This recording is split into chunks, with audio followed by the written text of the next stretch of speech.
ఏంటంటే మసాలా వడలండి. ఇవి మనం శనగపప్పు తీసుకుని 2 గంటలు నానబెట్టుకున్నానండి. నానబెట్టుకుని వాటర్ అంతా వడికేసుకుని పెట్టుకున్నాను. ఒక బౌల్ తీసుకుని ముందుగా కొంచెం శనగపప్పు, మనం మిక్సీ పట్టే ముందు కొంచెం శనగపప్పు మాత్రం తీసుకుందామండి.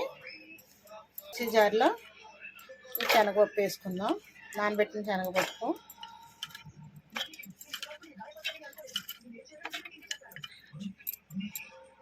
ఇదండి ఇందులో పచ్చిమిర్చి, వెల్లుల్లి అండి వేసుకోవాలి. అల్లం ముక్కలండి, 2 ఎండుమిర్చి అండి వేసి బరకగా మిక్సీ పట్టుకుందామండి. ఇది బరకగా మిక్సీ ఇదిగోండి మిక్సీ పట్టుకున్న పేస్ట్ అండి. ఇది చూసారా, ఇలాగ కచ్చబచ్చ చేసుకోవాలి. ఇదో బౌల్లో తీసుకుందాం. ఇదిగోండి శనగపప్పు ఉంది కదండి, మనం చేసుకున్న పేస్ట్ ఇందులో చేసుకుందాం. ఇదిగోండి పేస్ట్. ఇదిగోండి పేస్ట్లో ఉల్లిపాయ ముక్కలు, కొత్తిమీర సన్నగా తరిగింది, కరివేపాకు కొంచెం తరిగింది, కొద్దిగా జీలకర్ర,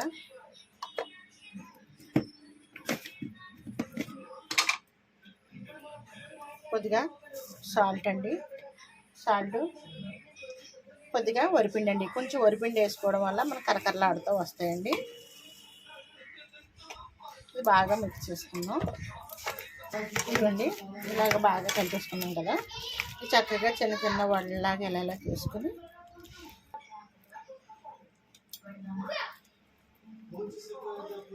ఇలా అన్నీ ఇలా చూడండి, అలా అన్నీ చేసేసుకుందాం. అన్నీ ఇలా చేసేసుకున్నాం. ఇప్పుడు పొయ్యి మీద పాన్ పెట్టుకుని పొయ్యి మీద పెట్టుకుని స్టవ్ వేసుకుందామండి. ఆయిల్ వేసుకుందాం. వేయించడానికి సరిపడగా ఆయిల్ వేసుకుంటాం. సార్ ఆయిల్ బాగా వీటెక్కాలి. ఓకేండి, మనం ఇలా చేసుకునే ఉన్నాయి కదా, ఆయిల్ వీటెక్కిందండి.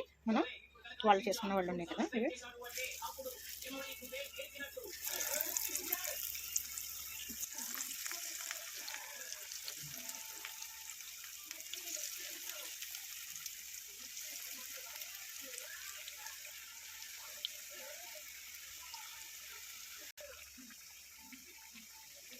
ఇదండి ఏగినవి చూసారా, అన్నీ ఇలా తీసుకున్నామండి.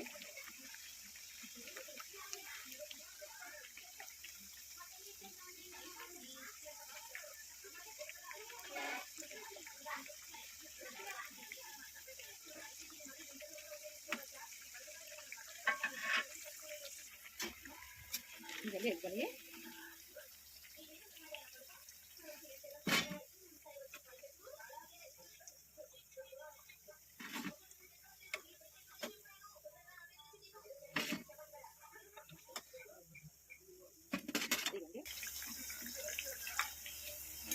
అయిపోయినాయండి. ఇవి తీసేసుకుని స్టవ్ పెట్టేసుకుందాం అండి. ఇదిగోండి మనం వేయించినవి మసాలా వడలండి.